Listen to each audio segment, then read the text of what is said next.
유튜브 시청자 여러분들 반갑습니다. 인지용입니다. 정말 중국은 저한테 매일같이 일거리를 던져주네요. 중국을 떠난 지 시간이 꽤 지났는데도 저를 이렇게 좋아해서 계속 일거리를 던져주는 걸 보면은 아마 제가 명예공산당원이 아닐까 하는 의심마저 들게 됩니다. 자, 이번에는 중국이 방탄소년단 보고 배은망덕한 그룹이라면서 대놓고 까고 있습니다. 방탄소년단이 그래미 후보에 오르게 된 걸 보고 중국 덕분이다 라면서 이야기를 하고 있는 거죠. 환구시보에 올라온 기사를 읽어드리면 중국 덕분에 그래미 후보에 올라놓고 어떻게 방탄소년단은 중국을 옹호해주는 발언들은 하지 않는가, 배은망덕한 그룹이다. 중국의 방탄소년단 팬들은 방탄이 그래미 후보에 오른 것에 기뻐하지 말라. 너희가 진정 중국인이라면 방탄소년단에 대적할 수 있는 시대소년단을 응원해야 될 것이다.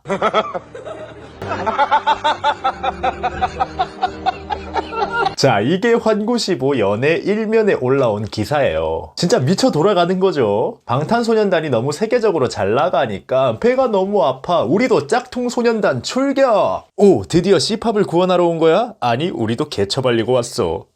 뿅. 우선은 방탄소년단이 중국 덕분에 그래미 후보에 올랐다, 배응망덕한 그룹이다, 이 워딩 자체가 정말로 어이가 없습니다. 니들이 방탄소년단한테 해준 게 뭔데? 방탄소년단은 중국에서 활동도 안 했어요, 이 양반들아. 오히려 얼마 전까지 방탄소년단이 수상소감하는 거 물고 늘어져서 웨이보에 악플 테러 하던 게 당신들이잖아요. 방탄소년단이 잘 활동할 수 있게 도와준 건 하나도 없고 불매운동이나 하고 중국 광고에서 방탄소년단 빼라고 난리도 아니었잖아요. 이렇게 불매운동 하던 게 아직 한 분기도 안 지났어요. 그러다가 전 세계 아미들한테 다 두드려 맞고 중국 시장은 지뢰박과 같으니 사용하지 말자고 역풍 맞으니까 꼬랑지 말고 넷 미안해 하면서 악플러들이 한 거라고 꼬리 자르기 하던 게 기억이 안 나세요? 치매야? 치매에 걸렸으면 병원에 가야지 왜 그러고 계세요? 코로나 때문에 병동이 가득 차가지고 치매 환자는 입원 못하는 거예요? 공식적으로 집계된 음악 시장의 사이즈마저 인구 5천만인 한국한테 밀리는 중국이 도대체 방탄한테 뭘 해줬다는 건지 전 이해를 할 수가 없어요. 역사적으로 중국이 그래미 시상식 축포 냄새라도 맡아봤냐고. 무슨 후보 근처에도 못 올라가 본 애들이 중국 덕에 방탄이 그래미 올라갔다고 하고 있죠. 그래미같이 태생이 보수적이고 미국인들 주려고 만든 상에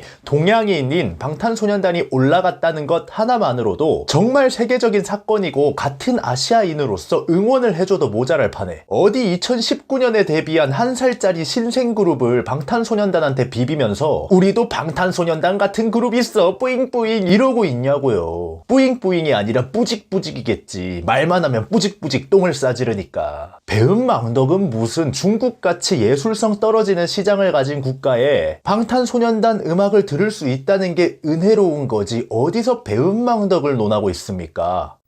뿅. 자, 오늘은 방탄소년단을 대체할 수 있다는 그 중국의 시대소년단에 대해서 좀 알아보자고요. 이 친구들 회사가 TF 엔터테인먼트입니다. 중국 엔터계는 또 제가 전문이죠. TF 엔터라고 하면은 중국 내에서는 굉장히 대형 기획사에 속하거든요. 어떤 느낌이냐면 우리가 흔히 알고 있는 위에화 엔터테인먼트는 해외로도 뻗어 나가려고 하는 회사죠. 한국에도 손을 뻗고 다른 나라에도 손을 뻗으려고 하는 회사예요. 그러다 보니까 한국인도 위에화 엔터라고 하면 많이 알고 있어요. 그런데 TF 엔터 같은 경우는 중국에서 손에 꼽는 회사인데도 외국인들이 잘 모릅니다. 왜냐? 내수시장만 노리거든요. 중국인들 조련해가지고 내수시장 쩍쩍 빨아먹는 거에 아주 특화되어 있는 회사입니다. 또 한국 문화를 베끼는 거에 대해서 굉장히 관심이 많은 회사 중에 하나예요. 중국 내수시장에서 한국 거를 그대로 복사 붙여넣기 한 뒤에 우리 쫑과도 이런 거 만들 수 있어요. 이런 식으로 홍보를 하고 국뽕종자들을 조련을 합니다. 그리고 뭐 특징이 있다고 하면 여자는 안 뽑는 회사, 아티스트가 전부 다 남자로 이루어져 있어요. 그리고 사천성 출신의 사람만 뽑는 걸로 유명한 회사입니다. 대륙의 미남 미녀는 모두 다 사천으로 모인다 라는 사천성의 이미지를 잘 이용해서 마케팅을 하는 회사인 거죠. 일단 회사에서 내세우는 메인 아티스트는 중국 문화를 좋아한다면은 거의 다 알고 있는 왕준카이입니다. 사천성의 얼굴이라고 불릴 정도로 중국 내에서는 유명하고 우리나라로 치면 약간 박보검 포지션에 있는 친구죠. 뭐 여튼 이 친구는 시대소년단은 아니고 그냥 TF 엔터의 메인 얼굴 마담입니다. 그러면 시대소년단은 뭐냐? TF 엔터에서 2019년에 꺼내놓은 엔터테인먼트의 새로운 무기 같은 건데 데뷔한 지 1년도 안 돼가지고 중국 내에서 굉장히 좋은 성적을 거둡니다. 수상 경력도 많아요. 그런데 중국 내에서 상을 받는다, 인기가 많아진다 이러려고 하면은 공산당이랑 얼마나 친한가 안 친한가의 차이이기 때문에 사실 중국 내에서 수상하는 거는 안 쳐줘야 맞는 겁니다. 또 해외 시장으로 안 뻗어나가고 중국 내수 시장만 활용하려고 하는 엔터테인먼트다 보니까 중국 공산당에서 좋아할 수밖에 없어요. 이 TF 엔터가 얼마나 중국 공산당 똥꼬를 빨았으면 데뷔 1년 만에 중국 남자 아이돌 시장에서 제대로 자리를 잡고 중국 정부에서 직접 방탄소년단 대체제라고 홍보까지 해주겠어요. 자, 그런데 문제는 이 친구들의 나이가 무지막지하게 어립니다. 나이 제일 많은 애가 18살이에요. 제일 어린 애는 15살도 있습니다. 실력이 어떻겠어요. 춤이라는 게 아무리 잘 춘다고 해도 신체적으로 자리가 잡히고 근육이 잡히고 뼈대가 잡히고 이렇게 몸의 틀이 춤에 맞게 변하게 되면서 춤을 더 잘 추고 하는 게 있단 말이죠. 특히나 군무에서는 그런 틀에 맞춰져 있는 몸매가 정말로 중요합니다. 그런데 얘네는 최고령자가 18살이에요. 이런 애들이 중국 정부가 인정한 최고의 남자 아이돌이라고 하고 있는 거라고. 그런데 방탄소년단의 실력을 보다가 이 친구들의 실력을 보면은 눈이 시려서 눈물이 다 나와요. 어우, 막 너무 빛나. 실제로도 애국복 맞은 중국 아미들이 시대소년단 한번 파보려고 했다가 그 어마어마한 실력을 보고 눈이 너무 시려가지고 다시 아미로 복귀하고 있는 게 중국 내 아미들의 분위기입니다. 뭐 소녀시대랑 방탄소년단이랑 합쳐가지고 시대소년단이냐 이런 얘기까지 듣고 있는데 뭐 여튼 중국 내에서 국뽕종자들한테는 인기가 굉장히 많은 그룹입니다.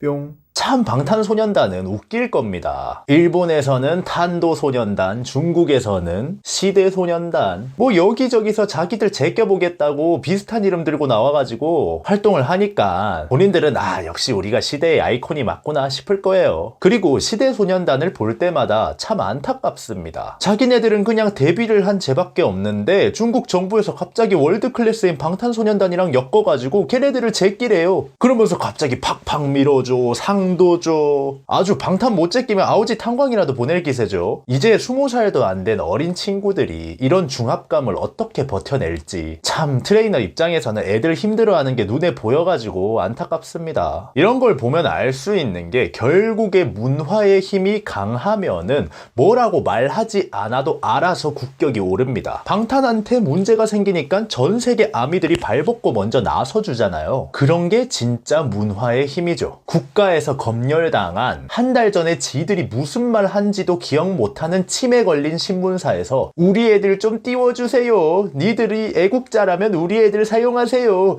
이렇게 얘기하는 건 문화가 아니라는 겁니다. 문화가 발전을 하려면 어떻게 해야 되는지 쟤네들이 알아야 될 건데 정말 말도 안 되는 방법으로 문화를 발전시키려고 하고 있죠. 그러니까 저 모양이지. 문화 대혁명으로 자기들 문화 때려 부수는 거는 정말 잘해도 문화를 만들어내는 거는 뭐 하나 제대로 만들기가 정말 어렵다는 걸 방탄을 보면서 중국인들은 깨달을 겁니다. 지금까지 인중이었습니다.